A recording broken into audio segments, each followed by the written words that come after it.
皆さん、こんにちは。今日はいかがですか？今日も一緒に日本語を勉強しましょう。Kamu akan sering dengar pola ini saat orang memberi contoh tambahan. Pola ini bikin kalimat terasa lebih alami saat kita menyebut contoh tanpa harus menyebut semuanya. Ungkapan ini dipakai saat kamu mau bilang, misalnya ini, dan masih ada contoh lain. Jadi, kata ini membantu kamu menyebut beberapa benda tanpa menutup daftar itu. Kalau kamu hanya ingin menyebut satu contoh lalu memberi kesan ada contoh lain, pola ini cocok. Karena itu, pola ini terasa lebih santai daripada daftar yang harus lengkap. リンゴなどを買いました。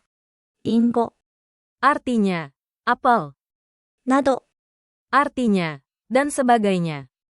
を Artinya, penanda objek. 買いました。 Artinya, membeli. Jadi, kalimat ini artinya, apel membeli. Kalimat ini cocok saat kamu menyebut apel sebagai contoh barang yang dibeli. Kata など membuat daftar terasa terbuka, jadi ada barang lain yang tidak disebutkan. Kata ini melekat pada kata benda seperti リンゴ dan tidak berdiri sendiri. Pakai ini saat kamu ingin memberi contoh lalu menyiratkan ada contoh lain.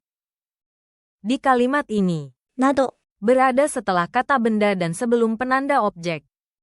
Kalau dibandingkan dengan のみ、リンゴなどを買いました。 menekankan contoh terbuka, sedangkan リンゴの実を買いました。 berarti hanya apel saja.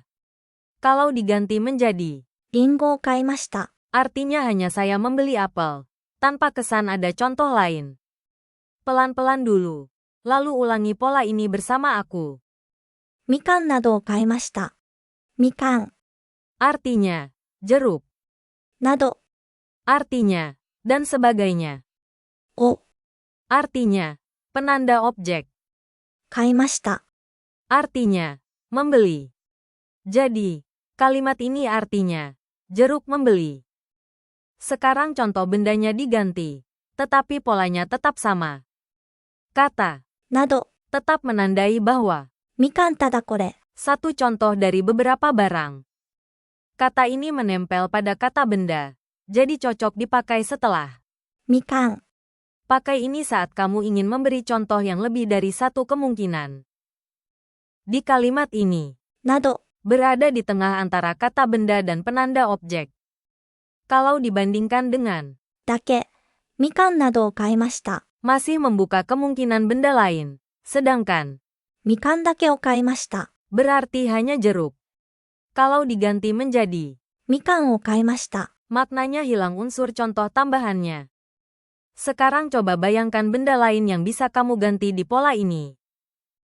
パンなどを買いました。パン Artinya, roti, など artinya, dan sebagainya.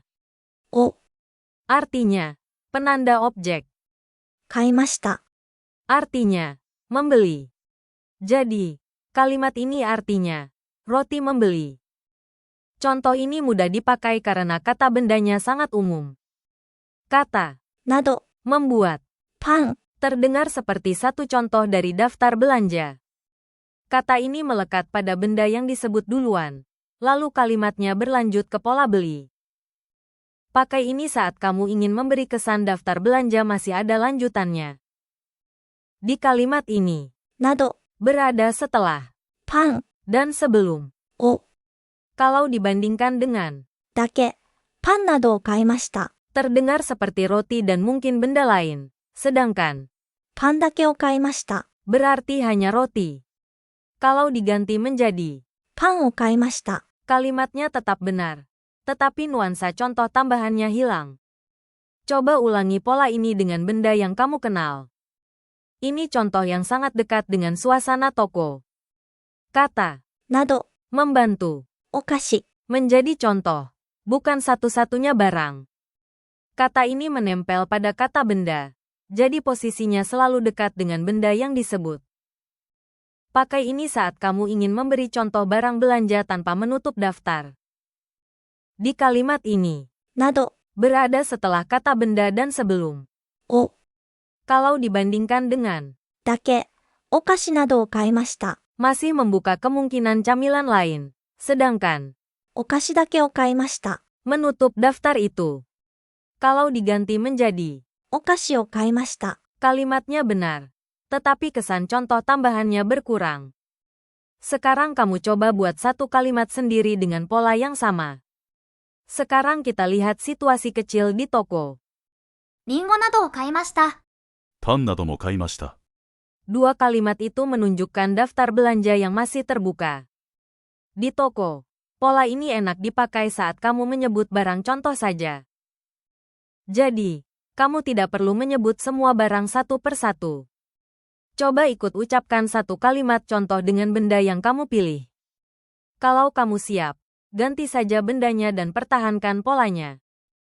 Kalimat dengan など、 terdengar alami saat kamu ingin memberi contoh tambahan. お菓子などを買いました。お菓子、 Artinya, camilan. など、 Artinya, dan sebagainya. を Artinya, penanda objek. 買いました。 Artinya, membeli. Jadi, kalimat ini artinya, camilan membeli. Sekian pelajaran hari ini. Kalau ada yang kurang tepat atau ingin bertanya, silakan tulis di kolom komentar. Kalau video ini bermanfaat, jangan lupa like, komentar, subscribe, dan share ya. Jangan lupa nyalain lonceng notifikasinya juga.